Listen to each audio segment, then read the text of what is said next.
And acid is a very scary word, but we're going to show you why you shouldn't be too afraid of it, especially when used at a nice light dilution ratio. So this is a 5-gallon bucket. We're going to only fill it up just with a small amount. He's going to go ahead and put a little bit of water in there, probably about 10 times the amount of acid. Do it under low pressure where he's not splashing it up because now there's acid in the bucket. He's going to do it against the sidewall and add in a little bit of water. Traditionally, a lot of guys fill up their bucket with water first and then just gently pour the acid in.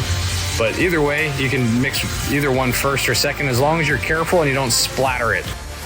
And what we want to show is the effect. You can see we already did a little test section how white this old dirty concrete came. We're gonna go ahead and float a little bit of this acid down on the surface, and by float it literally just means pour it out over the surface gently and in a controlled manner. And then we'll have a broom, and let's look at the way the acid will fizzle on the surface. You can see a little bit of a white bubbly action, and let's get the push broom and we'll go ahead and spread some of this around.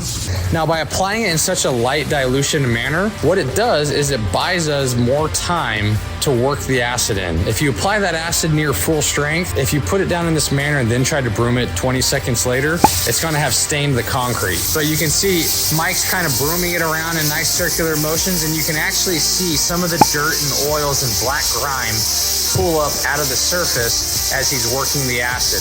And you can literally see it fizzling white.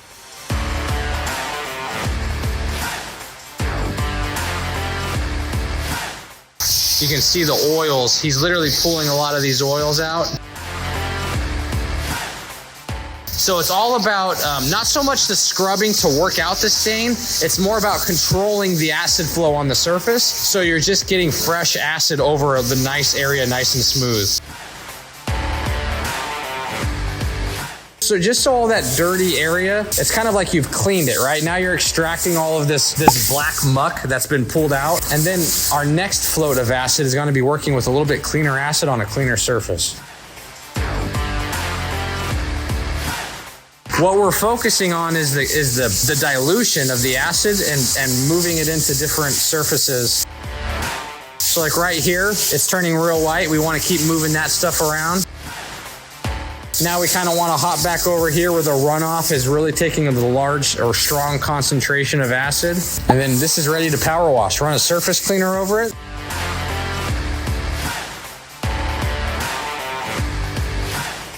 Now take a look at that effect of how strong that clean is. Even just with cold water, this machine is just ripping all that grime out. Now come over here where we have an acid wash and let's show the difference of the limitations without having the right chemistry. Look at that, barely can see any noticeable difference versus that, which basically ripped out all the grime out of the top of the surface. Let's go over here and do it again. So